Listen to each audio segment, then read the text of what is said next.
أعوذ بالله من الشيطان الرجيم بسم الله الرحمن الرحيم اللهم صل على سيدنا مولانا محمد وعلى آل محمد كما صليت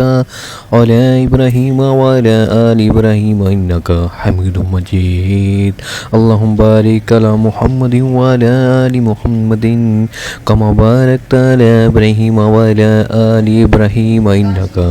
حميد مجيد۔ قرآن پاک کی سورہ نمبر 5 آیات 28 تلاوت ہے۔ لَئِن بَسَطتَ إِلَيَّ يَدَكَ لِتَقْتُلَنِي مَا أَنَا بِبَاسِطٍ يَدِي إِلَيْكَ لِأَقْتُلَكَ إِنِّي أَخَافُ اللَّهَ رَبَّ الْعَالَمِينَ۔ ترجمہ: گو تو میرے قتل کے لیے دسترازی کرے لیکن میں تیرے قتل کی طرف ہرگز اپنے ہاتھ نہ بڑھاؤں گا، میں تو اللہ تعالیٰ پروردگار عالم سے خوف کھاتا ہوں۔ ترجمہ: اس کا یہ مطلب نہیں کہ اگر تو مجھے قتل کرنے کے لیے آئے گا تو میں ہاتھ باندھ کر تیرے سامنے قتل ہونے کے لیے بیٹھ جاؤں گا اور مدافعت نہ کروں گا، بلکہ اس کا مطلب یہ ہے کہ تو میرے قتل کے در پہ ہوتا ہے تو ہو، میں تیرے قتل کے در پہ نہ ہوں گا۔ تو میرے قتل کی تدبیر میں لگنا چاہے تو تجھے اختیار ہے، لیکن میں یہ جاننے کے بعد بھی کہ تو میرے قتل کی تیاری کر رہا ہے یہ کوشش نہ کروں گا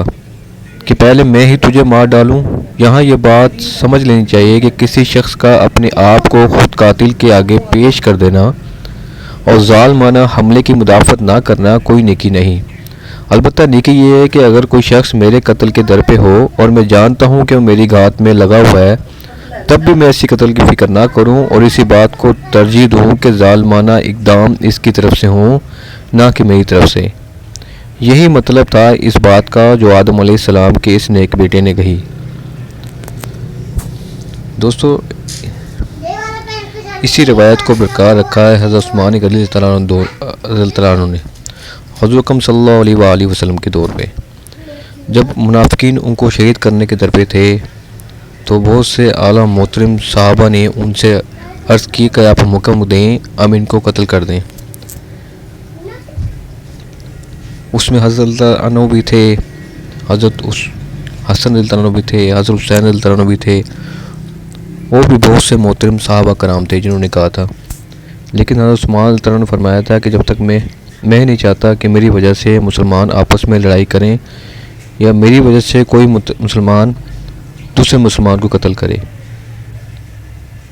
تو انہوں نے اسی روایت کو برقرار رکھا۔